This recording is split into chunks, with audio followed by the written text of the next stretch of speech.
Hello, our viewers. Welcome to Fancy Talk Show. I'm your host, Fancy. And this is our first show this year, 2025. And we are going to have an amazing guest who will take us through an amazing topic, cultivating the right mindset. So please sit down, take a pen, take a paper, and ensure you grasp some of these things he's going to share. But before we kick off, let me give him a minute to say hi and introduce himself. Karibu sana. Thank you so much, Fancy. Karibu. And even for welcoming me kwa hii show yako. Yes. My name is Eliud and I'm a counseling psychologist. I'm also the founder of Newness Counseling Organization, where we offer mental health and counseling services. So feel free to interact with us. Asante sana. And thank you for making time for us and our viewers. Yes. So today we are going to tackle cultivating the right mindset. And I know as the year begins, so much happen, setting goals, you know, sometimes feeling like we failed the last year. But I know for us to navigate this, we have to have the right mindset. And so we can start by you defining to us, what is a mindset? Or rather, even what is having a right mindset? When we are talking about mindset, I think what I would say is that there was this time tulikuwa high school. Most of the times we keep our verse during the Wednesday because inaitwa devotions. So ukipewa verse usome, ulikuwa unaenda pale because you don't want to explain, unaenda unawaambia now that's the verse of today, and the verse is self-explanatory. So that is the word of God. You start with the defense. And then you go and sit down. So the word mindset is, I would say, self-explanatory, because if you dissect the word mind and set, you get the definition. Those are two simple words that are familiar with most people. Okay. We get the mind. Sometimes the only thing that most people confuse the mind with is the brain. Yeah. Because your mind is not the physical matter. The physical matter in your skull is the brain. The mind is invisible. Okay. You cannot see the mind. You can only experience the mind. Because the mind is what now hosts the perceptions, the attitudes, the beliefs, the perceptions and viewpoints and all that. That's the mind. That's where the mind is. The emotions, the feelings, that's where the mind is. So when we are talking about setting, that's also not very new. Because to set something is to align it to the direction that you want. To align something to a specific direction. Okay.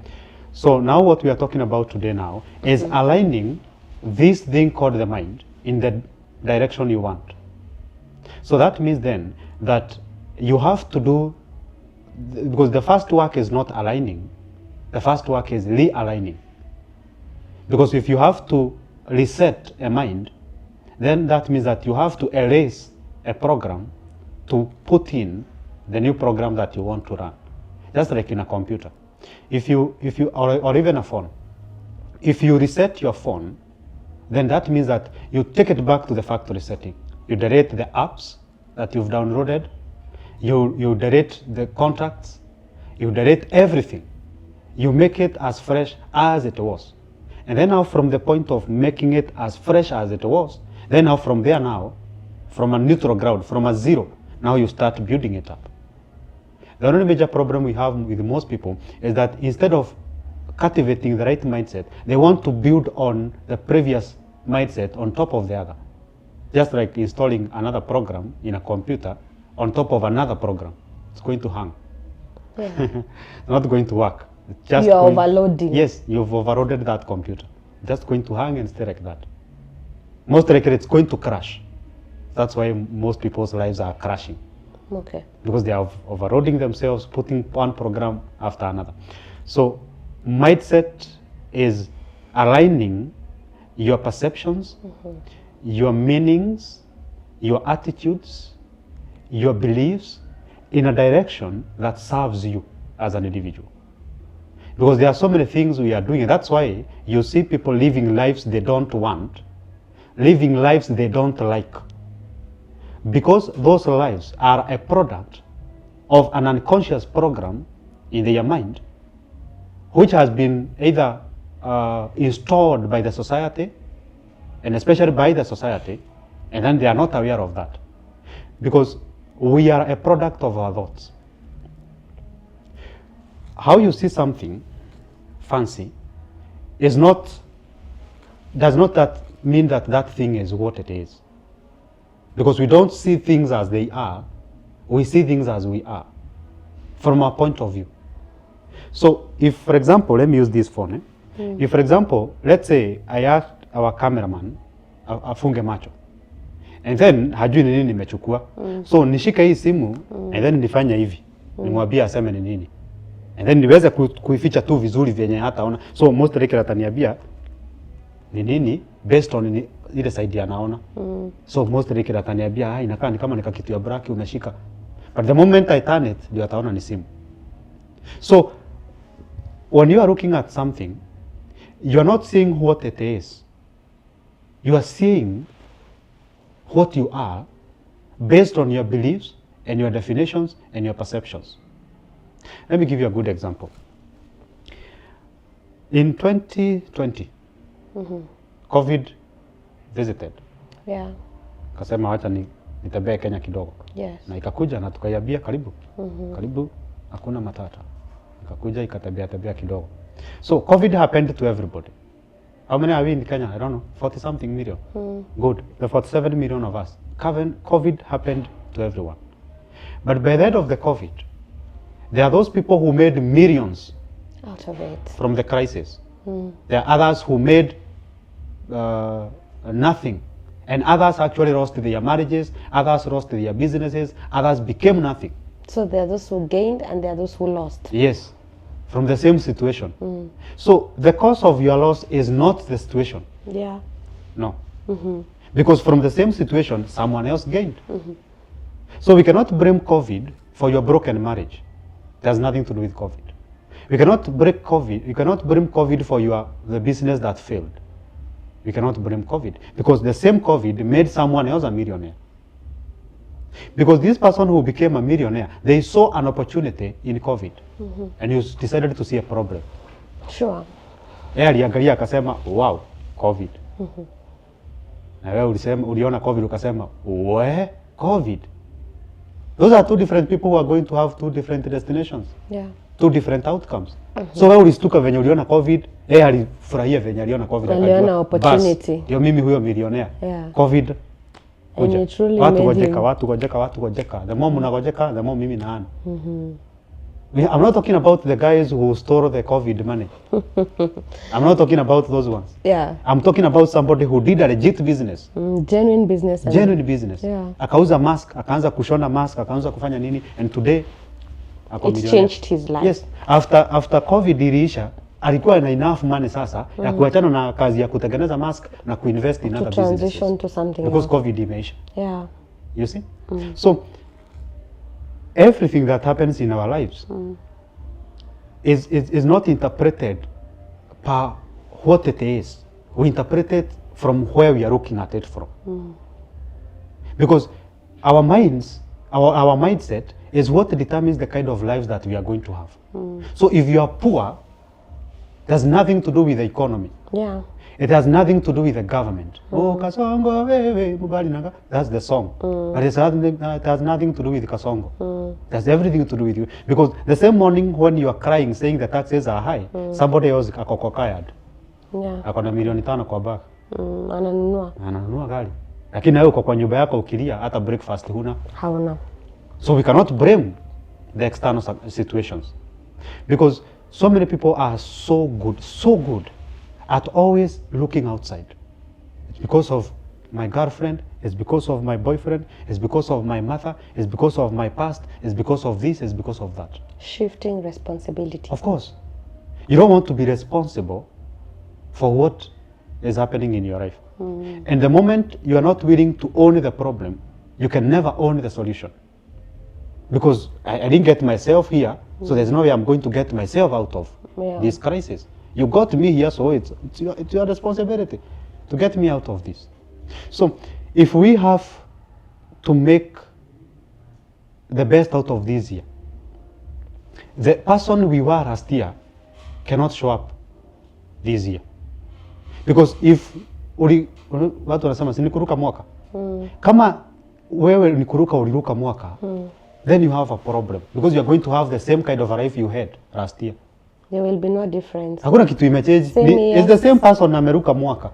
Same year. Yes. No different years, same things. Same, yes, exactly, the exact same thing. Outcomes the same. Have you ever seen people who cycle in the same situations and crises and circumstances? And then they start saying, oh, nimerogwa. Oh, no, sijui nini imefanyika. But this person is revolving in the same cycle. The same cycle. Anaanza biashara, after 3 months inaaguka. Anaenda anaajiriwa, anatoka. Anaanza biashara ingine, anaingia kwa relationship, inaisha. That's the cycle. For 10 good years. The same cycle. So it's because of your mindset. That's what is keeping you revolving around there. Because the moment you change how you look at things, the things you are looking at always changes. That's the reality. That's the fact of life. You change how you look at something, and that thing you are looking at changes. But so many people want to change the thing without changing how they look at it. And then you start claiming, saying, nilirogwa, Mungu ananichukia, bra bra bra, and so many other stories. No, hakuna mtu anakuroga, umejiroga. Wewe ndio umejiroga mwenyewe based on how you are looking at that thing. Yeah. Let's say, for example, today, we have Kemani and another guy. Let's think of a name. Joroge. We have Kemani and Joroge. These two guys, leo waamuke asubuhi waambiwe na mababes wao, it's over between us. You know, hiyo imeisha. It's over. Yeah. I don't want to see you anymore. Your services are no longer needed in my house. So we have broken up. Two guys. Both of them goes into a club because they want to get rid of that stuff. The stress. So Joroge meets another woman in the same club. And then wanatoka kwa club, wanaenda, and then they become happily married, and then they live good lives. Huyu jamaa mwingine alikuwa anaitwa nani? Kemani na yeye anaenda the same club, lakini yeye hatapata mrembo. Anakunywa for the next 10 years. After 10 years, these two guys meet. Huyu ako na watoto wawili already na anashukuru Mungu. Mwingine ni addict, ako kwa rehab. The same guys went through the same experience, but they were affected differently. So by the end of the day, huyu mwenye alienda kwa the same club, going through the same breakup, na akapatana na soulmate wake, anaambia Mungu, guy, afadhali hivyo tuli break up na Joki. Otherwise singepatana na. He's positive about the situation. But the positivity is not coming because now the end product has changed. The destination has changed. Even what happened has also changed. You see? So if anyone is interested in changing their lives, they have to look inward. Introspection. You have to. Because this is the reality. You see the kind of a life that you are living today? It's an exact reflection of what is happening within you. Exact reflection of what is happening within. So it's just like standing in front of a mirror. We have a mirror here in this room. Yes. So fancy usimame kwa ile kioo, and then you are so frown, umekasirika hivi, you know, umekuja uso hivi, and then usimame kwa ile kioo useme I'm going to smile when the guy in the mirror smiles. I'm going to stand in front of this mirror until the person in the mirror smiles. You will stand That's forever. the only time. That's the only time I'll smile. You will smile. You will stand forever. So kuzika uko umesimama hapo. Because we also want to honor that. We want to honor that, you know, you want to stand there until the image smiles. Yeah. So you are waiting for your life to change externally without changing internally. Because the life that you are living is the reflection in the mirror. But in reality, your mindset is creating that reality. That's what people don't realize. That I am creating everything that I'm going through. Yeah. Because you are. You are creating every single experience in your life. It's your own creation. Someone told me one day that, Eliud, the reason why I'm broke and poor is because my parents died when I was 5. My parents died when I was 5. I never got anyone to educate me. That's why I'm poor. Okay, so let's work together now. Fine, your parents died when you were 5, and you are 30 years old now, right? Poor and broke. Fine. After they died, what happened? No, after my parents died, ndienda kwa aunti yangu, akaniambia yeye tu anaweza nipea pahali pa kukaa na ataweza nipea chakula. Hawezi ni somesha. Fine. Ukakaa hapo hadi miaka ngapi? Hadi nikiwa 20 years. Sawa. Uko 20 years halafu so nikaanza kutafuta kabiashara, and then nikajipata niko na stress juu ile mambo ya wazazi, nikaanza kukunywa. And that's why you are here. Okay. Let's say that ulitoka kwa aunti yako ukiwa 20 years. Ukaenda ukafanya kazi ya mjengo. Because you don't have any background. Yeah. Kama ulikuwa 5 years, labda ulikuwa class 1 ama nursery. Yeah. Ama unaitwa playgroup. Ulikuwa pale chini, huna hata certificate ya primary school, you have nothing. Yeah. So now at 20 years old, an adult, umetoka kwa aunti yako, and then sasa umetoka. Let's say ulienda kwa mjengo, and then ukuwe mtu wa mkono. Uko unaani 500 kila siku. Yeah. 500 every day. If you are earning 500 every day kama mtu wa mjengo, do you know after 1 year you have saved more than 150,000? If you multiply 500 by 300, hata wachana na ile 65, tuseme hiyo 65 days in year, hiyo ni ya matumizi yako. So 5 times 3 is 15. So that is 150,000. Hata toa hiyo 50. Back in 100. So every 1 year, ukifanya kazi ya mjengo, you'd save 100,000. After 1 or 2 years of working kama mtu wa mkono, if you're smart enough, utakuwa food. True. Anza kuearn 1,000. So if you can give yourself a period of 5 years, you can save more than 500,000, even almost 1 million. True. And then you can take yourself to a college. Let's say you go to a college. And get a skill. And get a skill. Eda ufanye kuwa mechanic. Eda usomee kuwa mechanic. You have transformed your life. Kuwa mechanic, maliza after 1 year. Ulikuwa 20 years. Ukaenda uka save for 5 years, now you are 25. Umeenda course uko 26. Simesoma course ya mechanic. Sasa enda uajiriwe na mtu kwa garage yake. Fanya 2 years.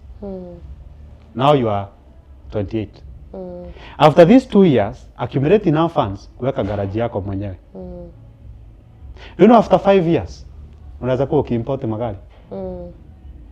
After 5 years, now you are 33. Unaweza kuwa sasa umeweka garage yako, umeanza kutengeneza magari ya watu. Umetoka hapo umeenda the next level, umeajiri mtu. Umeanza kuuza ile magari inaitwa refurbished. Unachukua gari mzee, unatengeneza, unauza second hand. From there you start importing your cars. So by the age of 32, you would become a millionaire. But still, your mother died. Or you are 5. So the reason why you are poor and broke is not because your mother died when you are 5. It's because you decided that death is going to make you poor, broke, and miserable. You allowed the death to hold you back. Of course. So maybe as you're talking to us, our viewer might be wondering, you know, it is easier said than done. How can one cultivate a positive mindset? Maybe that's the question. Because I'm sure everybody would want a good life. But because of our surroundings, because of our beliefs, as you said, our perceptive, tumefungwa pale. We're like in a chain. So how can one develop that mindset so that now you can be able to face the world? Number one, Fancy, so many people are so much afraid of change. Yes. So many people. And unfortunately, it is inevitable. It is. The only thing that doesn't change is the fact that you always change. Change is constant. It is. Change is the only thing that doesn't change. That the fact is you are going to change, whether you like it or not. So the moment you realize and decide that you want a different life, then get ready, because it's going to get awkward. Yeah. You have to reprogram yourself. You have to change everything. You have to erase the old programming. You have to let go the beliefs and the perception that you have been holding dear to you. You have to let all that go. Yeah. So that now you can install the right program that is going to make you rich, that is going to give you the life you want. So the moment, first of all, you are open to change, then you're open to having a different life, because you are ready to change. So don't be afraid of stepping into the unknown. It's going to be awkward. Stepping in the darkness is the most scary thing that so many people are afraid of. Okay. But it's more scary to stay in the same position, miserable, than it is to step into an unknown place. I would rather take the step into the darkness than stay into the light which is hurting me. That's number one. If you want to cultivate the right mindset, a positive mindset, you have to be ready to change. You have to be willing to change. You have to be willing to let go perceptions and programs that the society has programmed you. The second thing that can kick you off or get you started with cultivating the right mindset is gratitude. That's why the Bible says that if you ask for anything in my name, believing that you have already received it, it's going to be yours. I like it when Jesus was, well, I'm not a Christian, but I like the concepts of the Bible. I used to be a Christian. Okay. But I dropped out. Interesting. You'll tell us about that another day. But I dropped out along the way. So there's a scene where Jesus was praying, and he had 5,000 men and kids and wives in the wilderness, and women. So they say that he fed 5,000. What happened is this: that he asked he asked the disciples to bring him the 2 fish and the 5 breads. I don't know which one is which. 5 loaves and 2 fish. Akawambia nileteeni hizo. Do you know, when he took them in his hands, he didn't start rabashikaling. They call them rabashikaling. Talking in tongues. Yes, talking in tongues. So he did not start doing that. He did not start begging God. Oh, my Father, you see the way these people are hungry. He did not start doing that. He did not start begging God to give him enough food. He just took them and he gave thanks. That's all. And food was there. When do you give thanks? Yeah. If I give you a gift, that's when you say thank you. When positive things happen. When you already have it in your hands. So if people can cultivate gratitude, there's nothing you cannot have. Because that which you think about, you bring about. Okay. You think about something, you bring about it. Yeah. Because it's just like the same scenario when there are guys who are given talents. Mmoja akaenda akaficha yake sijui wapi, mwingine akapeleka kwa bank, and then the master taught them that to he who has, more will be given. To he who has less or little or who have nothing, even the little yenye ako nayo itachukuliwa na ipatiwe mwingine, because you are grateful about what you have. So gratitude is another thing that is going to get you on the road to cultivating the right mindset. Yeah. Because you are grateful for who you are. You are grateful for what you have. You appreciate the position you are at. You are able to see the good things that are happening where you are, not just the bad things. And then you think about them. So it's not about what happens to us, Fancy. It's about what we decide to do with what happens to us. That's all. The moment you're able to master that no matter what people do to me, do you know, Fancy, nobody can hurt you. You hurt yourself. Nobody can make you feel angry. Nobody can make you feel anything. You always make yourself feel all those things. If today I said something or I did something you don't like, are you mad because I said something you don't like, or are you mad because you don't like what I said? Okay, kind of a tongue twister. Right now, I say something and you get mad. So are you mad because I have said that thing? Or are you mad because that which I have said you don't like? So it's not about what I have said.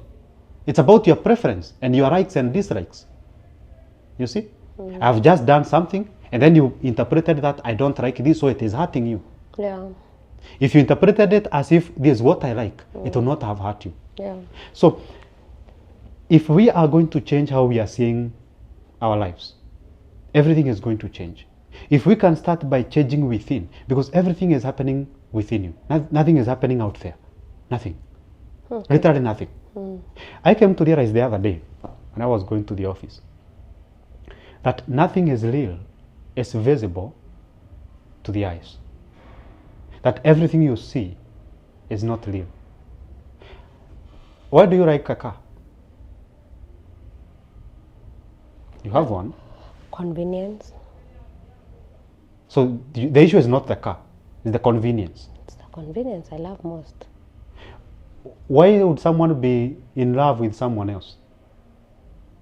Because of how they feel and maybe their needs and all that. Yeah. So you are there because of the feeling, not because of the person. So if you could get the feeling without the person, you would be good to go. So everything that people hold on to, whatever they want from that thing is within the thing. So everything that you want in your life is within the input that you are giving, and this is rooting from the kind of a mindset that you are approaching that thing. Yeah. So if you're approaching everything with a victim mindset, that I'm always I'm the guy who people do wrong things to. You know? That will be the mindset. Of course. That will be the situation. That's what is going to happen. People always do things to you because you are never responsible for anything. So if someone has to cultivate the right mindset, you have to be willing to let go the old programs, challenge everything. That's why I told you I'm no longer a Christian. Hold right there. We'll be back with our second session of this because mindset seems to be such a broad topic. Yes, our viewer, I hope you've learned on our first session, and I hope as we purpose to bring you the second one, you'll be looking forward. Don't forget to like, share, subscribe, and comment. Thank you.